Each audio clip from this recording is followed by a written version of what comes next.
Amazing facts, ஆச்சரியமான உண்மைகள் ஊழியங்களின் சார்பாக தானியேல் மற்றும் வெளிப்படுத்தலின் தீர்க்க தரிசனங்கள் என்ற தொடர் வரிசை வேத பாடங்களில் கலந்து கொள்ள இணைந்திருக்கிற தேவனுடைய பிள்ளைகள் எல்லாரையும் இயேசுவின் நாமத்தில் வாழ்த்தி வரவேற்கின்றோம். இந்த நாளின் செய்தியை நாம் தியானிப்பதற்கு முன்பாக இந்த நாளுக்குரிய இலவச பிரதியை உங்களுக்கு அறிமுகம் செய்வதிலே மகிழ்ச்சி அடைகின்றோம். விண்வெளியில் மகத்தான ஒரு நகரம் என்ற அழகான ஒரு சிறு நூல், பரலோகத்தை பற்றிய ஆச்சரியமான ஒரு புத்தகம். இந்த புத்தகத்தை இலவசமாக பெற்று நீங்கள் சத்தியங்களை கற்றுக்கொள்ள வேண்டும் என்றால் எங்களுடைய தொலைபேசி எண்ணுக்கு நீங்கள் அழைக்கும்படி நான் கேட்டுக்கொள்கின்றேன். அமேசிங் ஃபேக்ட்ஸ் வெப்சைட்டுக்குள்ளே சென்று நீங்கள் இந்த இலவச பிரதியை டவுன்லோட் பண்ணி இதை படிக்கவும் அநேகரோடு பகிரவும் வேண்டுமென்று உங்களை அன்போடு நான் அழைக்கின்றேன். பிரியமானவர்களே, இந்த நாளுக்குரிய செய்தியை தியானிப்பதற்கு முன்பதாக நாம் கண்களை மூடி ஜெபம் செய்யலாமா? பரிசுத்தமுள்ள பிதாவே, இந்த நாளின் வேதபாட வேலைக்காக உமக்கு நாங்கள் நன்றி சொல்கிறோம். எங்களோடு இப்பொழுதும் தம்முடைய ஆவியானவரை கொண்டு பேசும்படி நாங்கள் அழைக்கின்றோம். நீதாமே இந்த பாடத்தை எங்களுக்கு ஆசீர்வதித்து தாரும். வேதத்தில் உள்ள அதிசயங்களை பார்க்கும்படி எங்கள் கண்களை திறந்தருளும். இயேசுவின் நாமத்தில் ஜெபிக்கிறோம் நல்ல பிதாவே, ஆமென். இந்த நாளுக்குரிய பாடத்தின் தலைப்பு என்னவென்றால், விண்வெளியில் மகத்தான ஒரு நகரம். இஸ்ரவேல் தேசத்தில் வாழ்ந்த மக்களுக்கு மிகச்சிறந்த அரசனாக தேவன் ஒரு அரசனை ஏற்படுத்தினார். அந்த அரசன் சாலமோன். முதலாவது சவுல் இருக்கிறார், பிற்பாடு தாவீது, மூன்றாவதாக சாலமோன் என்ற அரசனை தேவன் ஏற்படுத்துகின்றார்.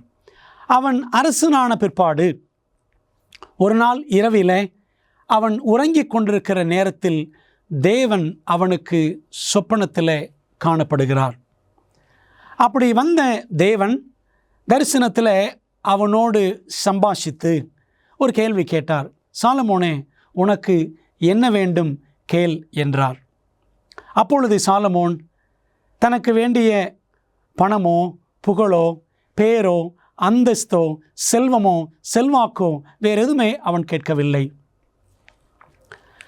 அந்த சொப்பனத்தில் அவன் ஆண்டவரிடத்தில், ஆண்டவரே, எனக்கு நீர் ஞானத்தை தாரும், உம்முடைய ஜனங்களை நான் நீதியாய் ஆட்சி செய்து அவர்களை நியாயமான பாதையில் வழிநடத்த வேண்டும் என்று ஒரே ஒரு முக்கியமான விண்ணப்பத்தை தேவனுடைய ஞானத்திற்காக அவன் கெஞ்சி வேண்டினான்.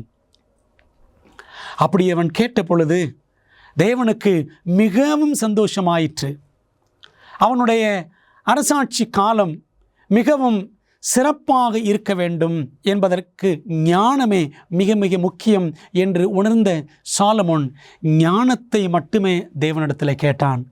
தேவன் அவனுடைய ஜெபத்தை கேட்டு அவனுக்கு ஞானத்தை கொடுத்தார்.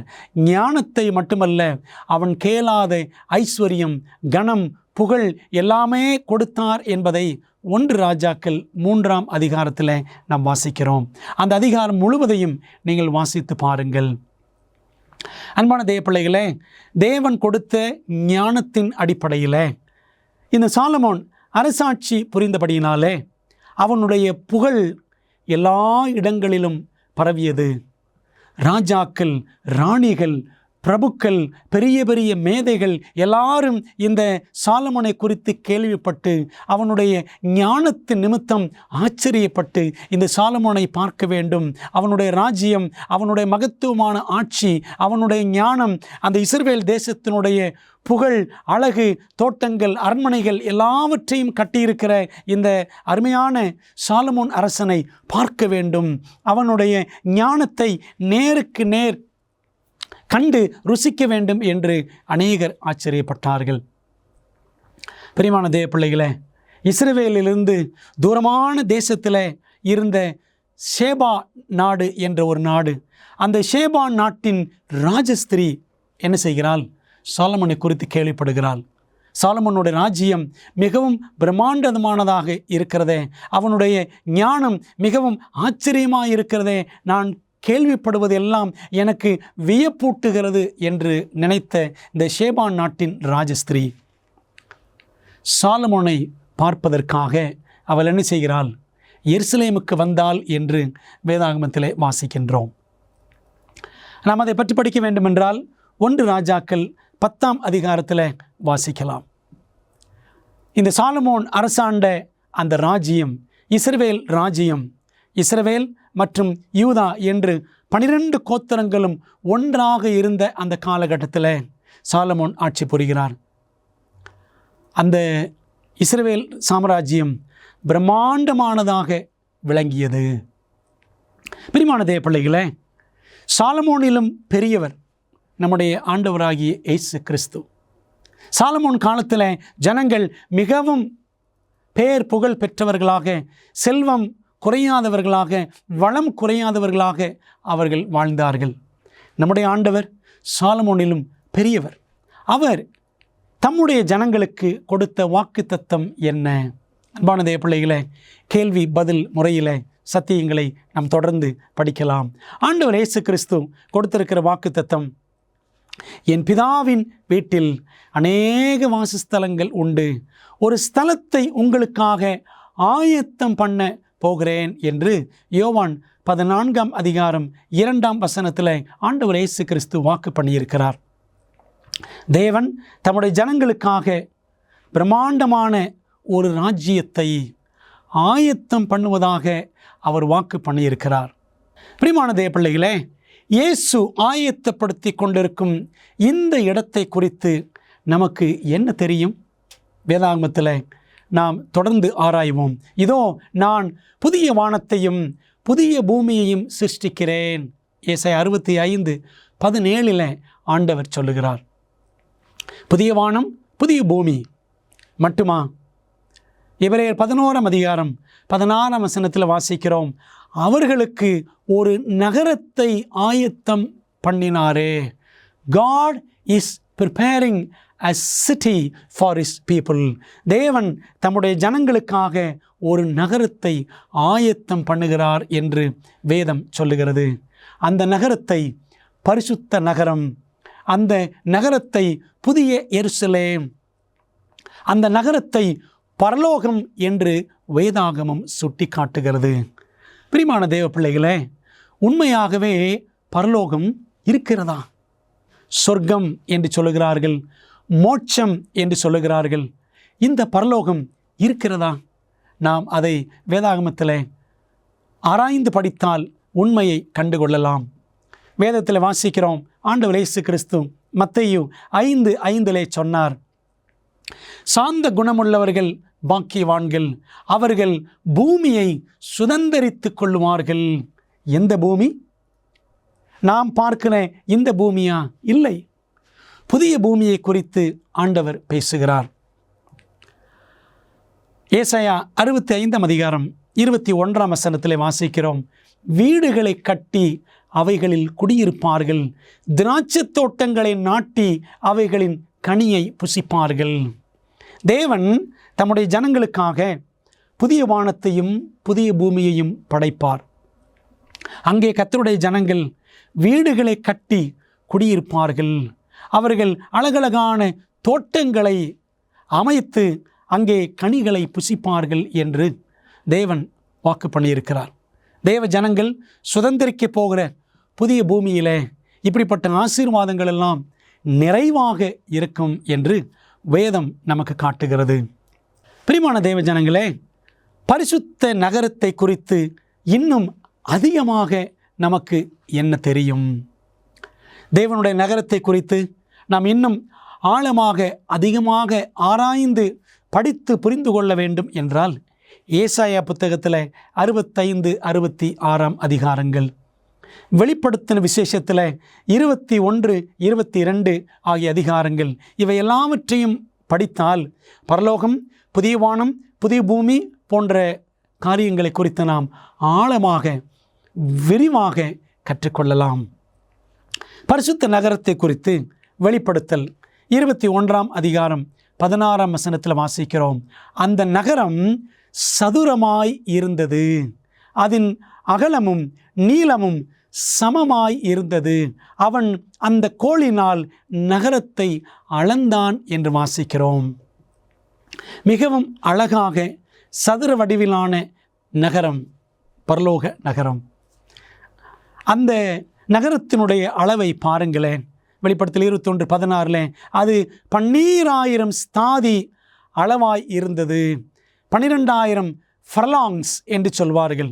அதாவது 1500 மைல்கள். 4 திசைகளில் எந்த திசைகளில் போனாலும் 375 மைல்கள், 375 மைல்கள். அதை நீங்கள் அப்படியே நீங்கள் போட்டு பாருங்கள். அழகாக 1500 மைல்கள் சதுர அளவிலான அழகான ஒரு நகரம். அதனுடைய நீளம், அகலம், உயரம் எல்லாமே சமமாக இருக்கும் என்று நாம் பார்க்கின்றோம்.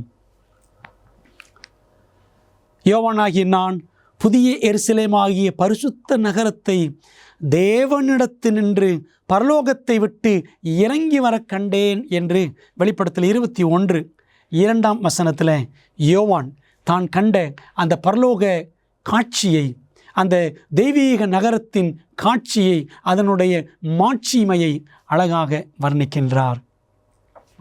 பிரியமான தேவப்பிள்ளைகளே, எருசலேமாகிய பரிசுத்த நகரம் பரலோகத்தை விட்டு தேவனிடத்திலிருந்து இறங்கி வருகிறதை எனக்கு காண்பித்தான் என்று யோவான் திரும்பவும் எழுதுகிறார். வெளிப்படுத்தல் 21:10 மற்றும் 12 ஆகிய வசனங்களை படித்து பார்த்தோம் என்றால், அந்த நகரத்திற்கு 12 வாசல்கள் இருந்தன. ஒவ்வொரு வாசலும் ஒரு முத்தால் செய்யப்பட்டிருந்தது.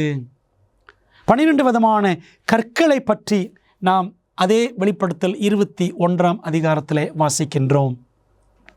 இன்றைக்கு நாம் ஒரு சின்ன வைரக்கல் நம்முடைய கண்ணால் பார்த்திருக்கிறோமா? யோசித்து பாருங்கள். அப்படி நாம் நம்முடைய கைகளில் அந்த சின்ன வைரக்கல்லை எடுத்து அதை தொட்டு பார்த்தால் எத்தனை சந்தோஷம். ஆனால் பரலோகம் ஒவ்வொரு வாசலும் 12 வாசல்களும் ஒவ்வொரு முத்தால் 12 விதமான முத்துக்களால் அது செய்யப்பட்டு அலங்கரிக்கப்பட்டிருக்கும் என்று தேவ ஆவியானவர் நமக்கு சொல்லுகிறார். ஏன் 12 வாசல்கள் என்று யோசித்திருக்கிறீர்களா?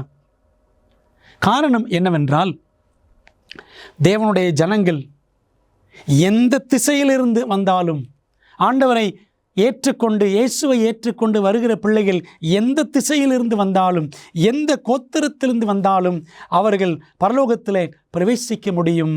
இயேசுவை விசுவாசிப்பது மட்டும்தான் காரியம். அவர் சொல்லியிருக்கிற கட்டளைகளின்படியெல்லாம் கீழ்ப்படிந்து நடப்பதுதான் காரியம். தேவனுடைய ராஜ்யத்திற்குள்ளே பிரவேசிக்கலாம். அதனால் ஆண்டவர் 12 வாசல்களை வைத்திருக்கிறார். அந்த நகரத்தினுடைய மதில் வச்சிரக்கல்லால் கட்டப்பட்டிருந்தது. ஜாஸ்பர் ஸ்டோன் என்று ஆங்கிலத்தில் படிக்கிறோம்.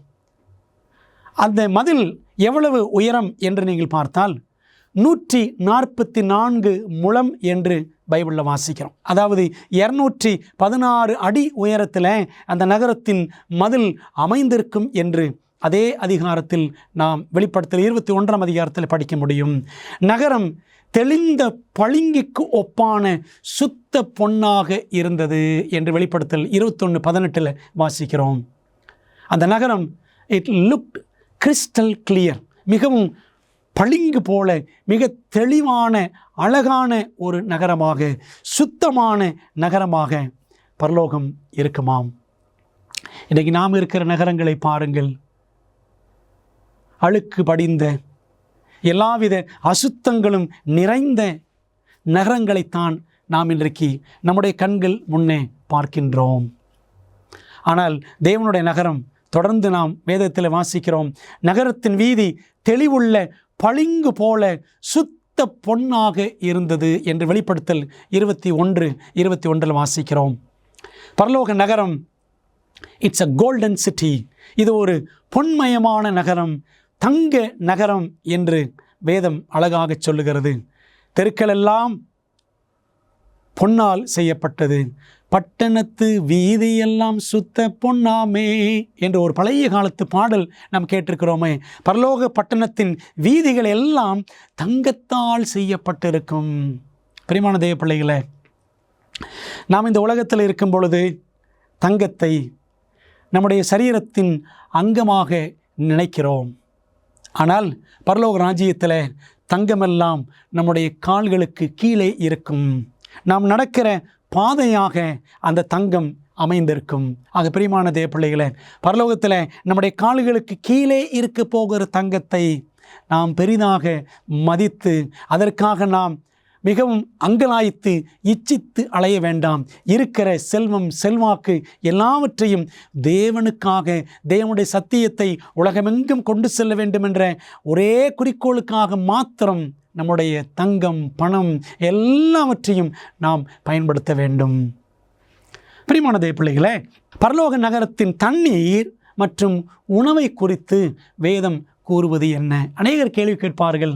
பரலோகத்தில் பசி எடுக்குமா? பரலோகத்தில் தாகம் இருக்குமா?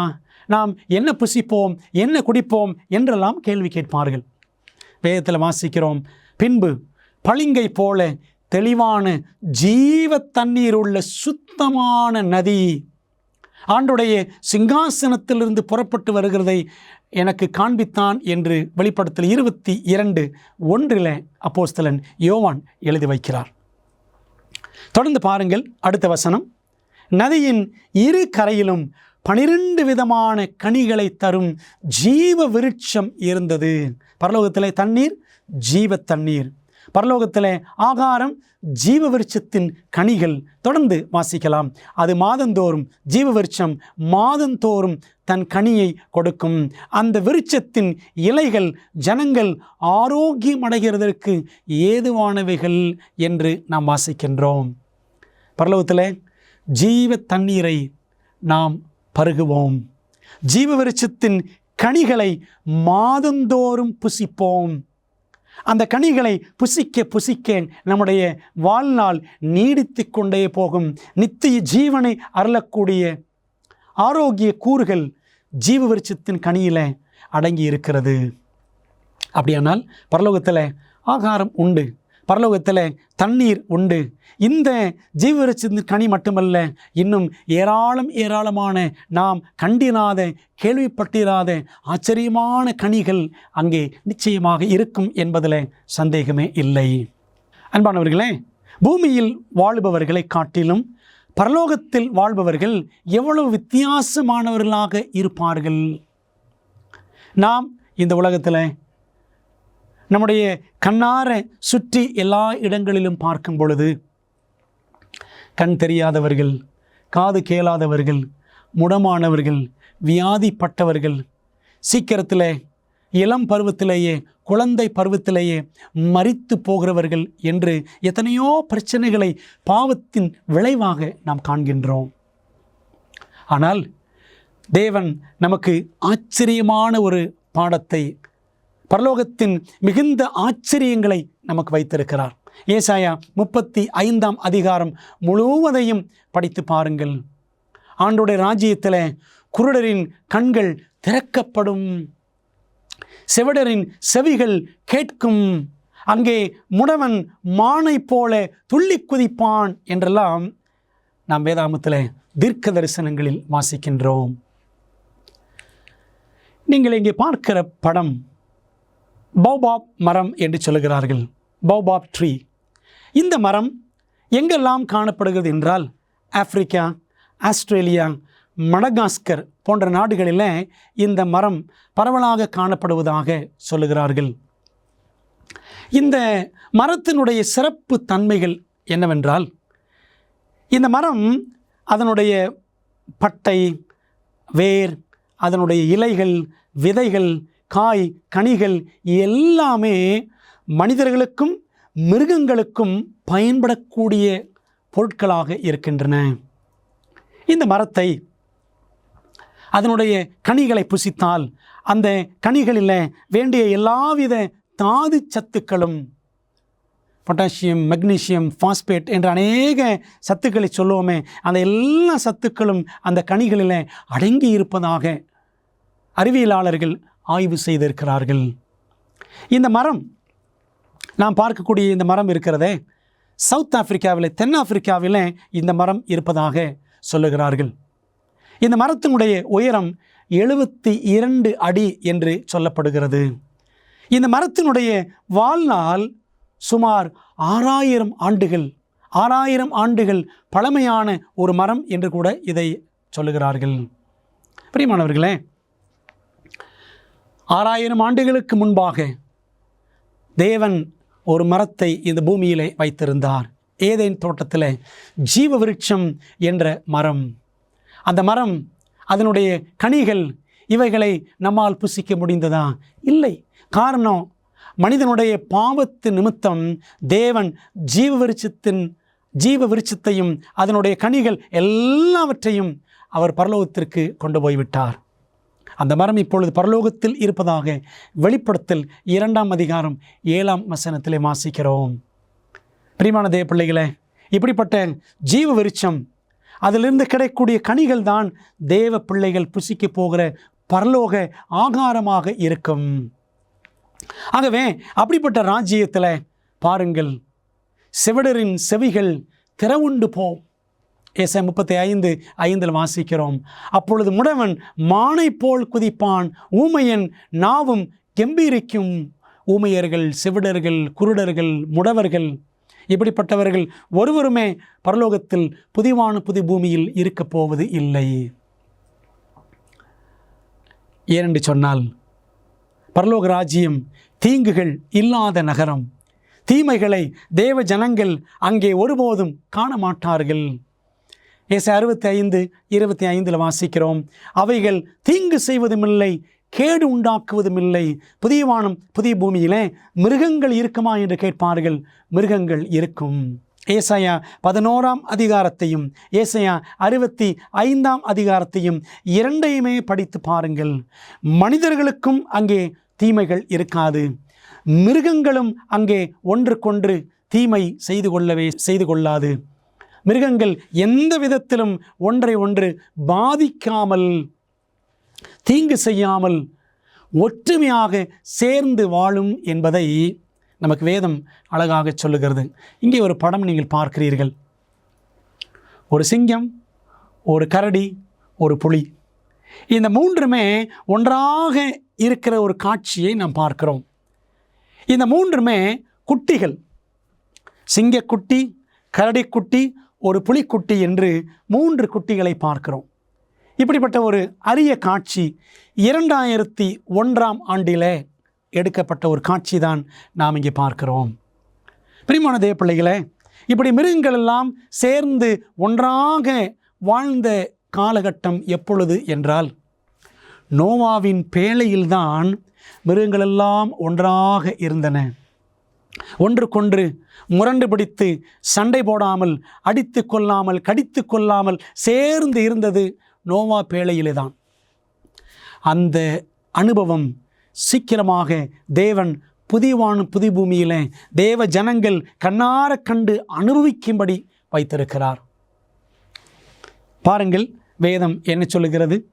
ஏசாயா 11:6 வசனம். அப்பொழுது ஓநாய் ஆட்டுக்குட்டியோடே தங்கும், புலி வெள்ளாட்டுக்குட்டியோடே படுத்துக்கொள்ளும், ஒரு சிறு பையன் அவைகளை நடத்துவான். இன்றைக்கு சிறு பிள்ளைகள் விலங்குகளை பார்த்தால் பயப்படுகிறார்கள். நாய்களை பார்த்து, பூனைகளை பார்த்து அலறக்கூடியவர்கள், கதறக்கூடியவர்கள் எவ்வளோ பேர் இருக்கிறார்கள். ஆனால் கர்த்தருடைய ராஜ்யத்தில் ஒரு சிறு பையன் அவைகளை வழி நடத்துவான். என்ன அர்த்தம்? சின்ன பிள்ளைகள் எல்லாரும் என்ன செய்வாங்க? மிருகங்களோடும் எல்லாவித பிராணிகளோடும் நன்றாக பழகுவார்கள் என்பதை தேவன் அவ்வளவு தத்ரூபமாக நமக்கு வர்ணிக்கின்றார். ஏசாயா 35:1 வசனம் பாருங்கள். வனாந்தரமும் வறண்ட நிலமும் மகிழ்ந்து கடுவெளி கழித்து புஷ்பத்தை போல செழிக்கும். என்ன அர்த்தம்? தேவன் படைக்க போகிற அந்த புதிவான புதி பூமியில் வறட்சி என்பது இருக்காது. வனாந்தரமான காட்சிகள் இருக்க போவது இல்லை. எங்கும் செழிப்பும் எங்கும் பசுமையுமே காணப்படும் என்பதை மிக அழகாக தேவன் நமக்கு வெளிப்படுத்துகின்றார். அன்பான தேவ ஜனங்களே, இன்றைக்கு உலகத்தில் எத்தனையோ விதமான வியாதிகள், உயிர்கொல்லி நோய்கள், கேன்சர், இருதய நோய்கள் மற்றும் புற்றுநோய், இன்றைக்கி நாம் பார்க்கக்கூடிய கொரோனா வைரஸ், எத்தனையோ விதமான பிரச்சனைகள். கொரோனா வைரஸ்னாலே எத்தனை ஆயிரக்கணக்கான மக்கள் இறந்து போனார்கள். ஆனால் அன்பான தேவ பிள்ளைகளே, ஆச்சரியம் என்ன தெரியுமா? வேதம் சொல்லுகிறது, ஏசாயா 33ஆம் அதிகாரம் 24ஆம் வசனத்தில், வியாதிப்பட்டிருக்கிறேன் என்று நகரவாசிகள் சொல்வதில்லை. வியாதி என்ற ஒரு பிரச்சனை ஆண்டோட ராஜ்யத்தில் இருக்கவே இருக்காது. அந்த அளவுக்கு தேவன் அற்புதமான ஒரு நகரத்தை நமக்காக ஆயத்தம் பண்ணி கொண்டிருக்கிறார். இனி மரணமும் இல்லை, துக்கமும் இல்லை, அலறுதலும் இல்லை, வருத்தமும் இல்லை என்று வெளிப்படுத்தல் 21:4 நாம் வாசிக்கிறோம். அன்பான தேவ ஜனங்களே, அப்படிப்பட்ட ராஜ்யம் ஆண்டவரே சீக்கிரமாய் வர வேண்டும், உம்முடைய ராஜ்யம் வருவதாக, உம்முடைய ராஜ்யம் வருவதாக என்று நாம் ஜெபத்தில், பரமண்டல ஜெபத்தில் சொல்கிறோமே, உணர்ந்து தான் சொல்லுகிறோமா என்பதை சற்று நாம் யோசித்து பார்க்க வேண்டும். வேதாகம தீர்க்க தரிசனத்தில் வெளிப்படுத்தப்பட்டுள்ளபடி நம்முடைய மோசமான உலகத்திற்கான தேவனின் திட்டத்தை அறிய விரும்புகிறீர்களா? உங்கள் மிகப்பெரிய சவால்களுக்கு நடைமுறையான நம்பகமான தீர்வுகள் வேண்டுமா? ஊக்கமளிக்கும் மற்றும் அறிவூட்டும் ஆச்சரியமூட்டும் உண்மைகள் வேதாகம பாட வழிகாட்டிகள் 27 அழகான வரைகளை மற்றும் நேரடியான பதில்களை புரிந்து கொள்ள எளிதான வகையில் வேதத்தின் அடிப்படையில் சிறப்பான மேலான பாடங்களை வழங்குகின்றது. ஒவ்வொரு ஆய்வு வழிகாட்டியும் உங்கள் வாழ்க்கையின் மிக முக்கியமான உண்மைக்கான பொருத்தமான வேதாகம பதில்களை நோக்கி உங்களை வழிநடத்தும். நான் எப்படி ஆரோக்கியமான ஐக்கியத்தை பெறுவது? இயேசு எப்போது எப்படி மீண்டும் வருவார்? மேலும் இப்படி பல கேள்விகளுக்கு உங்கள் எதிர்காலத்தை வாய்ப்பாக விட்டுவிடாதீர்கள். ஆச்சரியமூட்டும் உண்மைகள் வேதாகம பாட வழிகாட்டிகளிடமிருந்து உங்கள் வாழ்க்கையை சத்தியத்துடன் மாற்றுங்கள். ஆங்கிலம், இந்தி, தமிழ் மற்றும் தெலுங்கு மொழிகளில் கிடைக்கிறது. காத்திருக்க வேண்டாம். bookstore.aftv.in என்ற இணையதளம் மூலம் உங்கள் முழுமையான ஆய்வு வழிகாட்டிகளை இன்றே ஆர்டர் செய்யுங்கள். பரிசுத்தவான்களுடைய சரீரங்கள் அங்கே எப்படிப்பட்டவைகளாக இருக்கும்? ஆண்டோட ராஜ்யத்திற்கு நாம் போகும் பொழுது நாம் இப்பொழுது இருக்கிறபடி கூனி, குறுகி, தோள்கள் சுருங்கி, வயதான தோற்றம், இப்படித்தான் காணப்படுவோமா? எப்படி இருப்போம்? பார்க்கலாமா? பிலிப்பியர் 3ஆம் அதிகாரம் 20-21 வசனங்கள். கர்த்தராயிருக்கிற இயேசு கிறிஸ்து அவர் எல்லாவற்றையும் தமக்கு கீழ்ப்படுத்தி கொள்ளத்தக்க தம்முடைய வல்லமையான செயலின்படியே நம்முடைய அற்பமான சரீரத்தை தம்முடைய மகிமையான சரீரத்திற்கு ஒப்பாக மறுரூபப்படுத்துவார். நமது சரீரம் எப்படிப்பட்ட சரீரம்? அற்பமான சரீரம். திடீரென்று நோய்கள் ஏற்பட்டுவிடும், திடீரென்று செயல்பாடுகள் நின்று போகும், திடீரென்று நாம் மரித்து போகக்கூடும். அப்படிப்பட்ட சரீரம்தான் இந்த சரீரம், அற்பமான சரீரம். இன்றைக்கு அழகாக இருப்போம், ஒரு நாள் அழகு போய்விடும். இன்றைக்கு ஆரோக்கியமாக இருப்போம், ஒரு நாள் நலிந்து மெலிந்து போவோம். அன்பானவர்களே, ஆனால் பாவத்தினால் அற்பமான சரீரமாகிவிட்ட நம்முடைய சரீரங்களை ஆண்டவர் நிச்சயமாறாம் மகிமையான சரீரங்களாக மாற்றுவார். மகிமையான சரீரம் என்றால் என்ன? அந்த மகிமையான சரீரத்தில் வயதாகிக் கொண்டே போவதால் வரக்கூடிய முதுமை தோற்றம் இருக்காது. மகிமையான சரீரத்தில் வியாதிகள் தோன்றாது. மகிமையான சரீரத்தில் எந்த விதமான தொற்றுக்களும் தொற்றாது. அன்பான தேவ பிள்ளைகளே, அப்படிப்பட்ட சரீரம்தான் மகிமையான சரீரம். நாம் இந்த மகிமையான சரீரத்தை புரிந்து கொள்ள வேண்டும் என்றால் இயேசுவின் சரீரம் குறித்து நாம் பார்க்க வேண்டும். இயேசுவின் சரீரம் மெய்யானதா அல்லது அவர் ஓர் ஆவியா? லூக்கா 24ஆம் அதிகாரத்தில் 39ஆம் வசனம் பாருங்கள். ஆண்டவர் இயேசு கிறிஸ்து மரித்து கல்லறையில் வைக்கப்பட்டு 3ஆம் நாளிலே உயிரோடு எழுந்தார். நான் தான் என்று அறியும்படி என் கைகளையும் என் கால்களையும் பாருங்கள், என்னை தொட்டு பாருங்கள். ஆண்டவர் இயேசு கிறிஸ்து உயிர் தெழுந்த பிற்பாடு தம்முடைய சீஷர்களை சந்திப்பதற்காக வந்தார். சீஷர்கள் எல்லாரும் பயந்து போய் ஒளிந்திருந்தார்கள் என்று வேதம் சொல்லுகிறது. அப்படி அவர்கள் இருந்த அறைக்குள்ளே நுழைந்த இயேசு கிறிஸ்து அவரை பார்த்து சீஷர்கள் மிகவும் ஆச்சரியப்பட்டார்கள். ஒரு விதத்தில் சொல்லப்போனால் பயந்து போனார்கள். இது இயேசுதானோ என்று திகைத்தார்கள். ஆண்டவர் சொன்னார், நான் தான் என்று அறியும்படி என் கைகளையும் என் கால்களையும் பாருங்கள், என்னை தொட்டு பாருங்கள், நீங்கள் காண்கிறபடி எனக்கு மாம்சமும் எலும்புகளும் உண்டாயிருக்கிறது போல ஒரு ஆவிக்கு இராதே என்று சொல்லி என்று வாசிக்கிறோம். ஆண்டவர் இயேசு கிறிஸ்து மகிமையான சரீரத்தோடு காணப்பட்டார் உயிர்த்தெழுதலுக்கு பிற்பாடு. ஆனாலும் அவருக்கு மாம்சம் எலும்புகள் எல்லாம் இருந்தன. அவர் ஆவியாக இருக்கவில்லை, மகிமையான சரீரத்தில் இருந்தார் என்பதை நாம் பார்க்கும் பொழுது, தேவனுடைய பிள்ளைகளாகிய நீங்களும் நானும் பரலோக ராஜ்யத்திற்கு செல்லும் பொழுது பாவம் இல்லாத, பாவத்தின் கரைகள் இல்லாத அந்த மகிமையான சரீரத்தை பெற்றுக்கொள்வோம். நாம் பரலோகத்தில் ஆவிகளாக இருக்க போவது இல்லை என்பது உண்மை. அன்பான தேவ பிள்ளைகளே, இந்த சத்தியங்களை நாம் படிக்கும் பொழுது எத்தனை உற்சாகம்! ஆண்டவரே, உம்முடைய ராஜ்யத்திற்கு நான் வர வேண்டும், உம்மோடு இருக்க வேண்டும், உம்மை போல் மாற வேண்டும் என்று நாம் எத்தனை ஏக்கத்தோடு இந்த நாட்களில் தேவனுடைய ராஜ்யத்திற்கு ஆயத்தப்பட வேண்டும். நம்மை உற்சாகப்படுத்தும் வேறு வாக்குத்தத்தம் ஏதேனும் உள்ளதா? வாருங்கள், தொடர்ந்து படிக்கலாம். அப்போஸ்தலர் 3ஆம் அதிகாரம் 20-21 வசனங்கள். உங்கள் பாவங்கள் நிவிர்த்தி செய்யப்படும் பொருட்டு நீங்கள் மனம் திரும்பி குணப்படுங்கள். உலகத் தோற்றம் முதல் தேவன் தம்முடைய பரிசுத்த தீர்க்கதரிசிகள் எல்லாருடைய வாக்கினாலும் உரைத்தவைகள் எல்லாம் நிறைவேறி தீரும் காலங்கள் வருமளவும் பரலோகம் அவரை ஏற்றுக்கொள்ள வேண்டும். என்ன அர்த்தம்? ஆண்டவர் இந்த உலகத்தில் நடக்க வேண்டும் என்று என்னென்ன காரியங்கள் எல்லாம் திட்டமிட்டாரோ, தீர்க்கதரிசிகள் மூலமாக என்னென்ன தீர்க்க தரிசனங்கள் எல்லாம் நிறைவேற வேண்டும் என்று அவர் நியமித்து வைத்திருக்கிறாரோ, அவைகளெல்லாம் சீக்கிரத்தில் நிறைவேறும். ஏறக்குறைய நிறைவேறிவிட்டன. எல்லாம் நிறைவேறி முடித்த பிற்பாடு அவர் சீக்கிரமாக வருவார், இயேசு கிறிஸ்து. அது நிறைவேறி முடிகிற வரைக்கும், இந்த தீர்க்க தரிசனங்கள் எல்லாம் நிறைவேறி முடிகிற வரைக்கும் அவர் பரலோகத்தில் தான் இருப்பார் என்று வேதம் அழகாக இந்த வசனங்களில் நம்ம கற்றுக் கொடுக்கிறது. பிரியமான தேவ பிள்ளைகளே, இன்னும் நிறைவேற வேண்டிய தீர்க்க தரிசனங்கள் எத்தனை இருக்கின்றன? மிக மிக குறைவான தீர்க்க தரிசனங்கள் தான் நிறைவேறி ஆக வேண்டும். ஏறக்குறை வேதாகமத்தில் எல்லா தீர்க்க தரிசனங்களும் இந்த உலகத்தில் நிறைவேறிவிட்டன. அன்பான தேவ பிள்ளைகளே, ஆண்டவர் இயேசு கிறிஸ்து பரலோகத்தின் தேவாட்டுக்குட்டியானவர் சீக்கிரமாய் வரப்போகிறார். அந்த ஆட்டுக்குட்டியானவர் எங்கே போனாலும் அவரை பின்பற்றுகிறவர்கள் இவர்களே என்று வெளிப்படுத்தல் 14:4 வாசிக்கிறோம்.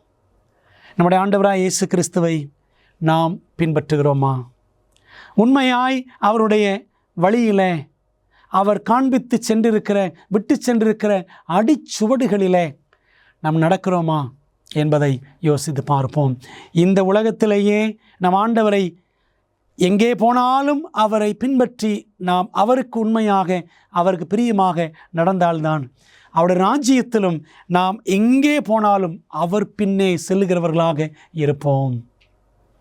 பிரியமான தேவ பிள்ளைகளே, ஆக இந்த உலகத்தில் நாம் வாழக்கூடிய ஒவ்வொரு நாளும் இயேசுவை பின்பற்றி வாழ வேண்டியது மிகவும் அவசியம்.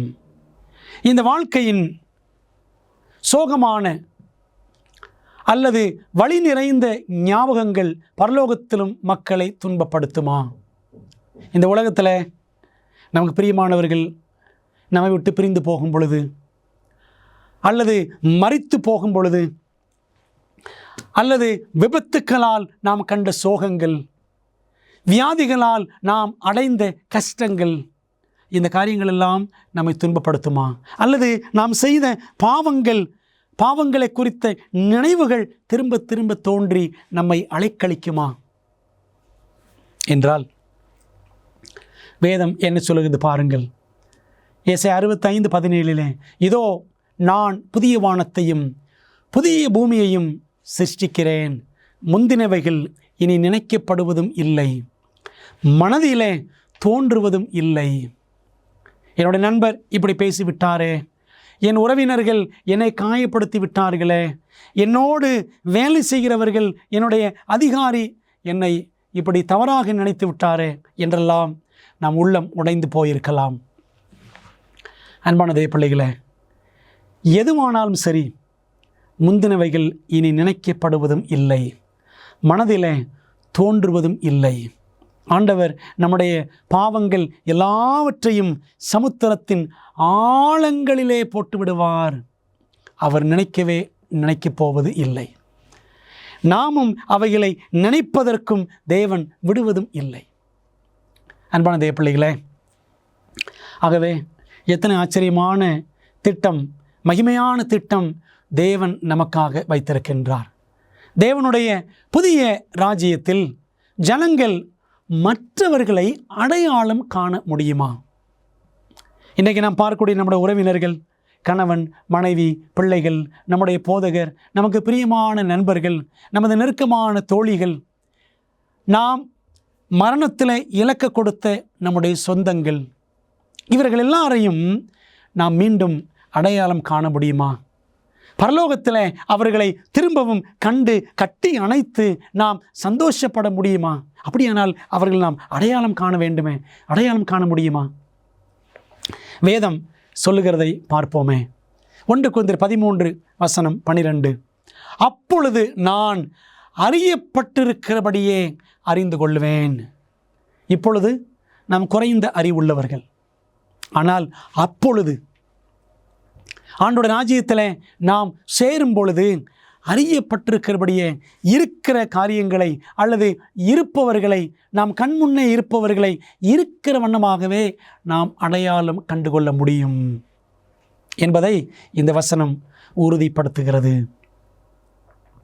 நமக்கு பிரியமானவர்கள், நம்முடைய நண்பர்கள், அன்பர்கள் எல்லாரையும் நாம் இன்னும் பூரண அழகில், அழகான தோற்றத்தில், நோய் நொடிகள் இல்லாத, நலிவு மெலிவு இல்லாத அருமையான இளமை தோற்றத்தில் நாம் நிச்சயமாக ஒருவரை ஒருவர் அடையாளம் காண்போம் என்பதில் சந்தேகம் இல்லை. வரப்போகிற தேவனுடைய ராஜ்யத்தை குறித்த வேறு என்ன சிலிர்ப்பூட்டும் வாக்குத்தத்தங்களை தேவன் நமக்கு கொடுக்கிறார். இந்த வேத புத்தகம் ஆச்சரியமான புத்தகம். தேவன் இதில் நம்முடைய ரட்சிப்புக்கும் நம்முடைய எதிர்காலத்துக்கும் நித்திய ஜீவனுக்குமான அற்புதமான வாக்குத்தத்தங்களை கொடுத்திருக்கிறார். அதில் அடுத்த வாக்குத்தத்தம் ஏசாயா 35:10 வாசிக்கிறோம். கர்த்தரால் மீட்கப்பட்டவர்கள் திரும்பி ஆனந்த களிப்புடன் பாடி சீயோனுக்கு வருவார்கள், நித்திய மகிழ்ச்சி அவர்கள் தலையின் மேல் இருக்கும். எப்படிப்பட்ட மகிழ்ச்ி? நித்திய மகிழ்ச்சி. ஆனந்த களிப்புடன் துதி பாடல்கள் பாடி பரலோக ராஜ்யத்தில் தேவனுடைய பிள்ளைகள் வந்து சேருவார்கள். பிரியமான தேவ பிள்ளைகளே, அந்த நித்திய மகிழ்ச்சி நிறைந்த நகரத்திற்கு நாம் ஒவ்வொரு நாளும் ஆயத்தப்படுகிறோமா? வேதம் தொடர்ந்து சொல்லுகிறது, உம்முடைய வலது பார்சத்தில் நித்திய பேரின்பமும் உண்டு. சங்கீதம் 16:11. நித்திய மகிழ்ச்சி, நித்திய பேரின்பம் என்று வேதம் சொல்லுகிறதே. தேவன் என்ன சொல்லியிருக்கிறாரோ அவர் வாக்கு பண்ணினதை நிச்சயமாக நிறைவேற்றுவார். சகரியா 8:5 நாம் சிறு பிள்ளைகளுக்குரிய ஒரு சந்தோஷமான நற்செய்தியை பார்க்கிறோம். இதை கவனித்து கொண்டிருக்கிற பிள்ளைகளே, பைபிள் என்ன சொல்லுது பாருங்க. நகரத்தின் தெருக்களில் விளையாடுகிற ஆண் பிள்ளைகளும் பெண் பிள்ளைகளும் அதன் வீதிகளில் நிறைந்திருக்கும் என்று சேனைகளின் கர்த்தர் சொல்லுகிறார். பெற்றோர்களே, நம்முடைய பிள்ளைகள் எப்பொழுதுமே ரொம்ப சுறுசுறுப்பாக ஓடி ஆடி விளையாட வேண்டும் என்று நாம் விரும்புவோம். எனக்கு நான் இருக்கிற தெருவில் நண்பர்கள் இருக்க வேண்டும் என்று பிள்ளைகள் விரும்புவார்கள். அதே போல பரலோகத்தின் தெருக்களில் ஆண் பிள்ளைகளும் பெண் பிள்ளைகளும் விளையாடி மகிழ்வார்கள். அது எத்தனை ஆனந்தமாக நம்முடைய பிள்ளைகளுக்கு இருக்கும். இதை கேட்டுக்கொண்டிருக்கிற சின்ன பிள்ளைகளை, நீங்கள் பரலோகத்திற்கு ஆயத்தம் ஆகிறீர்களா என்பதை எண்ணி பார்த்து, அம்மா அப்பாவுக்கு பிடிச்ச பிள்ளைகளா, பெரியவங்களுக்கும் இன்னும் ஆண்டவருக்கும் பிடிச்ச பிள்ளைகளா நீங்கள் நடக்கணும். ஏசாயா 40:31 அவர்கள் ஓடினாலும் இளைப்படையார்கள், நடந்தாலும் சோர்ந்து போகார்கள். சிறு பிள்ளைகளும் வாலிய பிள்ளைகளும் எவ்வளவு ஓடி ஆடி விளையாடினாலும் அவர்கள் இளைப்படைய மாட்டார்கள். பெரியவர்கள் எவ்வளவுதான் நடந்தாலும் அவர்கள் சோர்ந்து போக மாட்டார்கள். அப்படிப்பட்ட கழுகுக்கொப்பான அந்த புது பலன் தேவனுடைய ராஜ்யத்தில் தேவ பிள்ளைகள் பெற்றிருப்பார்கள். வசனம் சொல்லுகிறது பாருங்கள், ஏசாயா 40:31 கழுகுகளைப் போல செட்டைகளை அடித்து எழும்புவார்கள் என்று நாம் வேதாமத்தில் அழகாக வாசிக்கின்றோம். அன்பான தேவ பிள்ளைகளை, இந்த உலகத்தில் பல நேரங்களில் நாம் நினைக்கிறோம், எனக்கு பலன் இல்லையே, என்னுடைய பலன் நலிந்து மெலிந்து நான் போகிறேனே என்று நினைக்கிறோம். ஆனால் கர்த்தருடைய ராஜ்யத்தில் நமக்கு புது பலன் உண்டு. அந்த புது பலனை நாம் அடையலாம். இப்பொழுதே விசுவாசித்து வாக்குத்தத்தங்களை இயேசுவின் நாமத்தில் உரிமை கோரி ஜெபிக்கும் பொழுது அந்த பலனை நாம் அடையலாம்.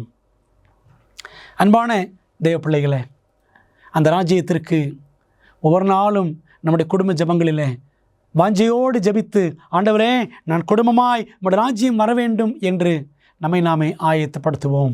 தேவனுடைய புதிய ராஜ்யத்தை குறித்து போதுமான வார்த்தைகளால் நாம் விவரிக்க முடியுமா?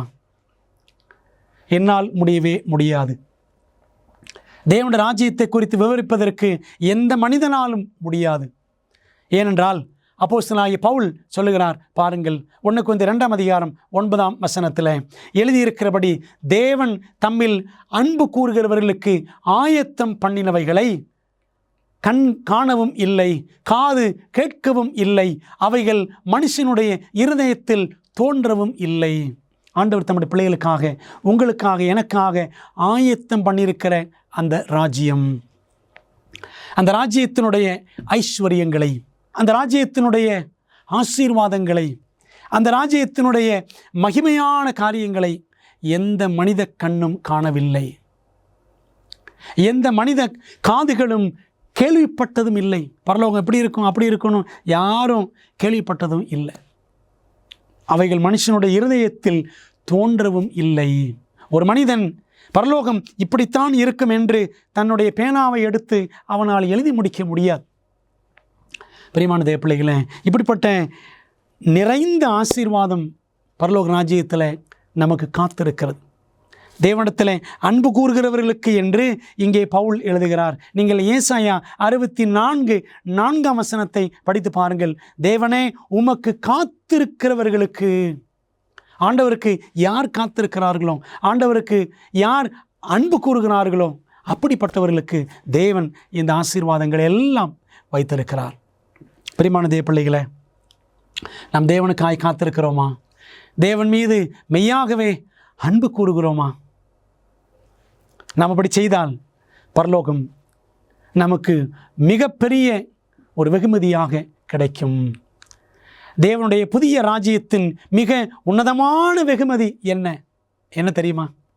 நமக்கு அங்கே ஜீவத்தண்ணீர் இருக்கிறது, ஜீவவிருட்சத்தின் கனியை புசிப்போம், நகரம் அது சதுரமாக இருக்கும், பொன்னான வீதிகள், அப்படி இப்படின்னு நிறைய இருந்தாலும் மிக முக்கியமான ஒரு மாபெரும் விலைமதிப்பற்ற வெகுமதி என்ன தெரியுமா? தேவன் தாமே அவர்களோட கூட இருப்பார். வெளிப்படுத்தல் 21:3 வாசிக்கிறோம். தேவன் தம்முடைய பிள்ளைகளோடு கூட இருப்பார். அன்பான தேவ பிள்ளைகளே, 2000 ஆண்டுகளுக்கு முன்பாக இயேசு கிறிஸ்து இந்த உலகத்தில் மனிதனாக வந்து உதித்தார், மனிதனாக வாழ்ந்தார், நம் மத்தியிலே அவர் வாசம் பண்ணினார் என்றுதான் யோவான் 1:14 வாசிக்கிறோம். அவர் கிருபையினாலும் சத்தியத்தினாலும் நிறைந்தவராய் நமக்குள்ளே வாசம் பண்ணினார். என்ன நடக்கும் தெரியுமா? ஆண்டவர் 1000 ஆண்டுகள் பரலோக அரசாட்சி முடித்து 3ஆம் வருகையில் பரலோகம் முழுவதையுமே அவர் நினைச்சுவாராம் இறக்கி கீழே கொண்டு வந்து விடுவார். பழைய வானம் பழைய பூமி எல்லாவற்றையும் ஒழித்துவிட்டு புதிய வானம் புதிய பூமியை ஆண்டவர் படைத்து பரலோக ராஜ்யத்தை அப்படியே புதிய பூமியில் அவர் ஸ்தாபிப்பார். அதனால தான் தேவன் தாமே அவர்களோட கூட இருப்பார். பிரியமான தேவ பிள்ளைகளை, 2ஆம் வருகையில் தேவ ஜனங்கள் இங்கிருந்து இயேசுவோடு கூட பரலோகத்திற்கு செல்லுவோம். தேவன் தம்முடைய பிள்ளைகளை கரம் பிடித்து அழைத்து செல்வது திருமணம் என்று வைத்துக் கொள்ளுங்களேன். ஆட்டுக்குட்டியானவரின் கல்யாண விருந்து. பரலோகத்தில் 1000 ஆண்டுகள் நாம் அதை ஹனிமூன், தேன் நிலவு என்று சொல்லலாம். 1000 ஆண்டுகள் பரலோகத்தில். அதற்கு பிறகு மணப்பெண் மணமகன் 2 பேரையும் கல்யாணம் ஆன பிள்ளைகளை செட்டில் பண்ணுவாங்க பார்த்தீங்களா? அதே போல் தேவன் தம்முடைய பிள்ளைகளோடு கூட பரலோக மணவாளன் மணவாட்டியாகிய தம்முடைய திருச்சபையோடு பிள்ளைகளோடு கூட என்றென்றுமாக புதிவான புது பூமியில் அவர் நிச்சயவாரான் செட்டில் ஆயிடுவார். அன்பான தேவ பிள்ளைகள், இதைத்தான் வெளிப்படுத்தல் 21:3 வாசிக்கிறோம். தேவன் தாமே அவர்களோடு கூட இருப்பார். இதுதான் மிக உன்னதமான ஆசீர்வாதம். பரலோகத்தில் எனக்கு இந்த பொருள் இருக்கும், அந்த பொருள் இருக்கும், நான் அவரை பார்ப்பேன், இவரை பார்ப்பேன் என்றெல்லாம் நாம் நிறைய எதிர்பார்ப்புகள் வைத்திருந்தாலும், அவரோடு கூட இருப்பேன், இவரோடு கூட இருப்பேன் என்றாலும், மிகப்பெரிய உன்னதமான வெகுமதி தேவன் நம்மோடு கூட இருப்பார். நாம் அவரை கண்ணார காண்போம், அவர் கரம் பிடித்து நடப்போம், அவர் பேசுவதை நேரடியாக கேட்போம். எத்தனை பேரானந்தம்! அருமையான தேவ பிள்ளைகளே, தேவனுடைய பரலோக ராஜ்யத்திலிருந்து ஜனங்களை எது புறம்பே தள்ளும்? இப்படிப்பட்ட ராஜ்யத்தில் நாம் போய் சேராதபடிக்கு நம்மை எது தடுக்கும்? ஜாக்கிரதையாய் நம்ம கற்றுக்கொள்ள வேண்டும். தீட்டுள்ளதும் அருவருப்பையும் பொய்யையும் நடப்பிக்கிறதுமாகிய ஒன்றும் அதில் பிரவேசிப்பதில்லை. வெளிப்படுத்தல் 21:27 வாசிக்கிறோம். நம்மிடத்தில் தீட்டான காரியங்கள். தீட்டான காரியம் என்றால் எது? பாவம். பாவம்தான் தேவனுடைய பார்வையில் நம்மை தீட்டுள்ளவர்களாக காணப்படும்படி செய்கிறது. ஆகவே தீட்டு, அருவருப்பு, பொய், இந்த எல்லா காரியங்களையும் நாம் ஒதுக்கிவிட வேண்டும். இல்லை என்றால் இந்த காரியங்கள் நம்மை பரலோகத்தை விட்டு வெளியே தள்ளிவிடும். ஜெயங்கொள்ளுகிறவன் எல்லாவற்றையும் சுதந்தரித்து கொள்ளுவான். வெளிப்படுத்தல் 21:7 வாசிக்கிறோம். நாம் ஜெயிக்க வேண்டும். பாவத்தையும் உலகத்தையும் மாம்சத்தையும் பிசாசையும் ஜெயிக்க வேண்டும். அந்த ஜெயமுள்ள வாழ்க்கையை நாம் வாழ ஆயத்தமா? ஆண்டோடைய பலத்தினாலே அந்த ஜெயமுள்ள வாழ்க்கை வாழ தேவன் நம்மிடம் எதிர்பார்க்கிறார். பிரியமானவர்களே, ஜெயங்கொள்ளுகிறவன் எல்லாவற்றையும் சுதந்திரித்து கொள்ளுவான். பாவத்தை குறித்து நான் என்ன செய்ய முடியும்? என்னால் முடியுமா? என்னிடத்தில் இருக்கிற அசுத்தங்களை நான் கழுவிக்கொள்ள முடியுமா? முடியாது. ஆகவே என்ன செய்யணும்?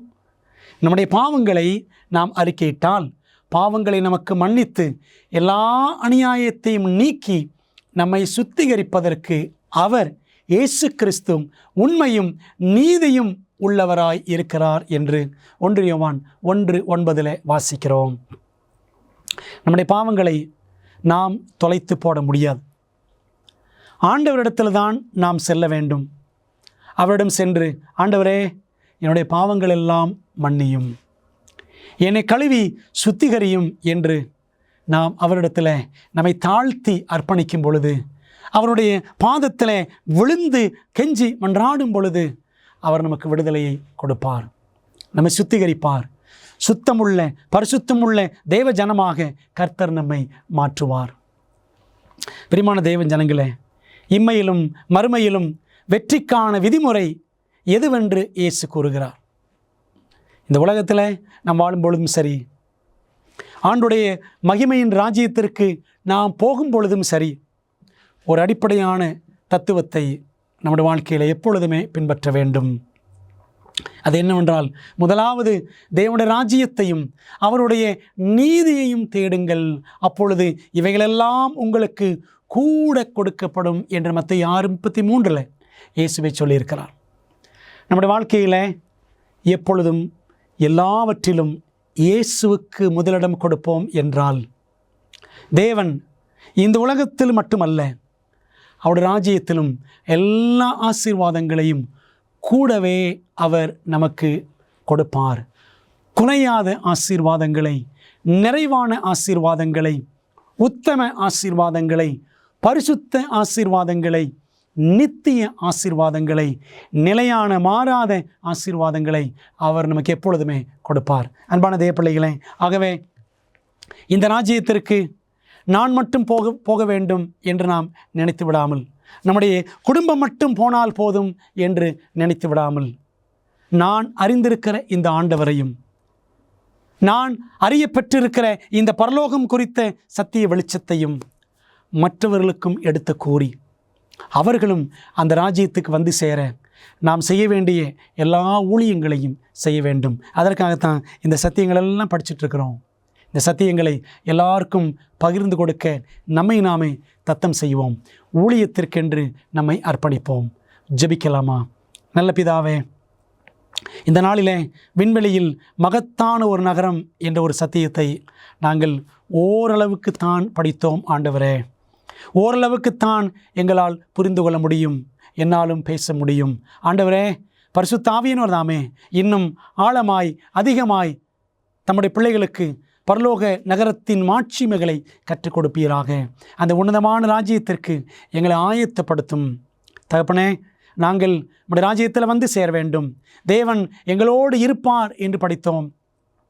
நாங்கள் உம்மோடு இருப்பதற்கு எங்களை ஆயத்தப்படுத்தும். இப்பொழுதே இந்த உலகத்தில் தேவனை எல்லாவற்றிலும் முதன்மைப்படுத்தி மகிமைப்படுத்தி வாழ எங்களுக்கு பலத்தை தாரும். தொடர்ந்து ஆண்டவர் இந்த பாடங்கள் மூலமாய் எங்களோடு பேசி உம்மண்டை கிட்டிச் சேர உதவி செய்யும். இயேசுவின் நாமத்தில் ஜெபிக்கிறோம் நல்ல பிதாவே, ஆமேன். அன்பான தேவ பிள்ளைகளே, இந்த சத்தியங்களை நீங்கள் மற்றவர்களுக்கும் பகிர்ந்து கொள்ளும்படி உங்களை அன்போடு அழைக்கின்றோம். நீங்கள் பெற்ற இந்த சத்தியம், நீங்கள் பெற்ற அந்த ஆத்தும ரட்சிப்பை, நீங்கள் பெற்றுக்கொண்ட அந்த இருதயம் கழுவப்படுதலை மற்றவர்களுக்கும் எடுத்து கூறி பரலோக ராஜ்யத்திற்கு அநேகரை ஆயத்தப்படுத்துங்கள். மீண்டும் அடுத்த வகுப்பில் நாம் சந்திக்கலாம். ஆமேன்.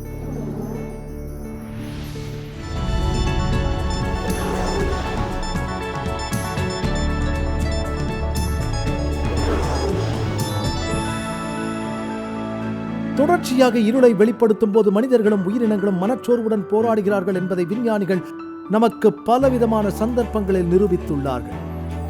ஆர்க்டிக் பிராந்தியங்களில் ஒவ்வொரு ஆண்டும் குளிர்கால மாதங்களில் இதை காணலாம். அழகிய கிராமமான ரூகன் நார்வேயில் ஒரு ஆழமான பள்ளத்தாக்கில் அமைந்திருக்கிறது. அங்கு மலைகள் ஒவ்வொரு ஆண்டும் 6 மாதங்களுக்கு சூரியனின் கதிர்களை தடுக்கும். இது உண்மையில் 3400 குடியிருப்பாளர்களை நிழல் நிலையில் வைத்திருக்கிறது. சில நேரங்களில் குளிர்காலம் முழுதும் இருள் மனச்சோர்வை உண்டாக்கும். நகர தலைவர்கள் இந்த 2 மாதங்களில் தங்கள் கிராமத்தை ஒளிரச் செய்ய உதவ ஒரு பிரகாசமான யோசனை அவர்களுக்கு கிடைத்தது. 2013 அக்டோபரில் 3 பிரம்மாண்டமான 550 சதுர அடி கண்ணாடியின் வரிசை அருகில் உள்ள மலையில் ஊருக்கு 1000 அடி உயரத்தில் நிறுவினார்கள். கணினி கட்டுப்பாடு மற்றும் சூரிய சக்தி கண்ணாடிகள் குளிர்கால மாதங்களில் சூரியனை கண்காணித்து டவுன் சதுக்கத்தில் சூரிய ஒளியின் ஒரு பெரிய கற்றை அவர்களின் வாழ்க்கையை பிரகாசமாக்குகிறது. இன்று குளிர் மாதங்களில் நீங்கள் ரூகனை பார்வையிட்டால் பிரதிபலிக்கும் சூரிய ஒளியில் நகர சதுக்கத்தில் குளிக்க ஜனங்கள் அடிக்கடி கூடி வருவதை அல்லது நீண்ட இருக்கைகளில் அமர்ந்திருப்பதை காணலாம். மலையில் இருக்கும் அந்த கண்ணாடியை போலவே கிறிஸ்தவர்களும் இந்த இருண்ட கிரகத்தில் உலகின் ஒளியாக இருந்த இயேசுவின் ஒளியை பிரதிபலிக்க வேண்டும் என்று வேதம் சொல்கிறது. இதை பற்றி விரிவாக மத்தேயு 5:14 நீங்கள் உலகத்துக்கு வெளிச்சமாய் இருக்கிறீர்கள், மலையின் மேல் இருக்கிற பட்டணம் மறைக்கப்பட்டிருக்க மாட்டாது என்று. நாம் விளக்கை கொளுத்தி மரக்காலால் மூடி வைக்காமல் விளக்கு தண்டின் மேல் வைப்பார்கள். அப்பொழுது அது வீட்டில் உள்ள அனைவருக்கும் வெளிச்சம் கொடுக்கும். இவ்வாறாக மனுஷர் உங்கள் நற்கிரியைகளை கண்டு பரலோகத்தில் இருக்கிற உங்கள் பிதாவை மகிமைப்படுத்தும்படி உங்கள் வெளிச்சம் அவர்கள் முன்பாக பிரகாசிக்க கடவுது. ஆகவே இயேசுவை பிரதிபலிப்பதன் மூலம் மற்றவர்களின் வாழ்க்கையை பிரகாசமாக்க நண்பர்கள் என்று பிரயோஜனமாக இருக்கிறார்கள்.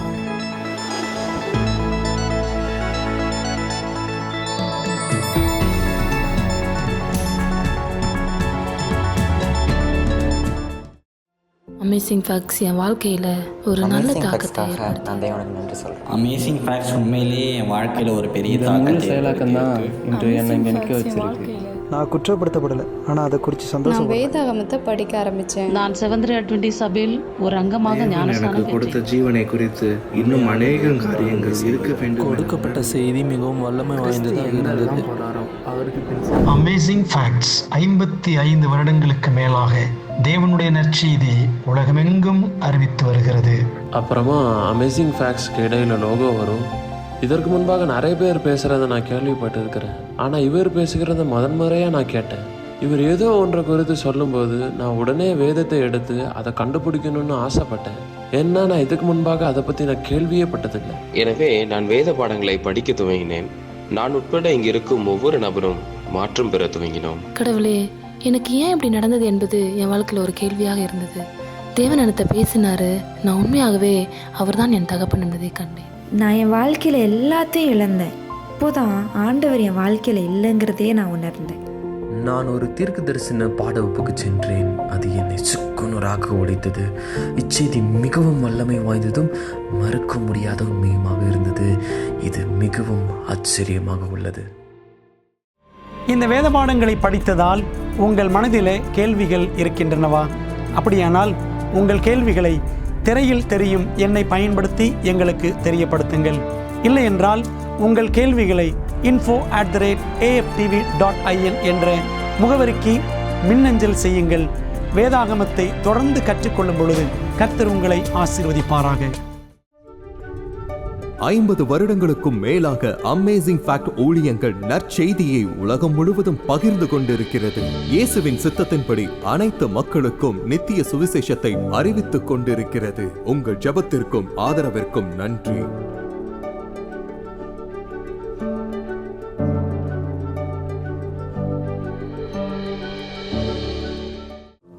பெரோயா பட்டணத்து சபை விசுவாசிகள் தாங்கள் சத்தியங்களை கேட்ட பிற்பாடு தங்கள் இல்லத்திற்கு சென்று காரியங்கள் இப்படி இருக்கிறதா என்று வேதத்தோடு ஒப்பிட்டு மீண்டும் படித்தார்கள். அதுபோலவே நீங்களும் செய்ய வேண்டும் என்று நாங்கள் விரும்புகிறோம். இந்த தீர்க்க தரிசன தொடர் கூட்டங்களில் ஒவ்வொரு நாளும் உங்களுக்கு அந்தந்த நாளுக்குரிய செய்தி சம்பந்தமான இலவச பிரதி அறிமுகப்படுத்தப்படுகிறது. ஆகவே அந்த இலவச பிரதியை நீங்கள் திரையில் தெரியும் தொலைபேசி எண்ணை பயன்படுத்தி எங்களோடு தொடர்பு கொண்டு பெற்றுக்கொள்ளலாம். அல்லது எங்களுடைய வெப்சைட்டுக்குள்ளே சென்று நீங்கள் அதை பதிவிறக்கம் செய்து கொள்ளலாம். நீங்கள் அந்த புத்தகங்களை பெற்றுக்கொண்டு படித்து வேதத்தில் உள்ளபடியே கற்றுக்கொள்ளுங்கள். நீங்கள் படித்த பிற்பாடு உங்கள் நண்பருக்கும் அதை பகிர்ந்து கொள்ளுங்கள்.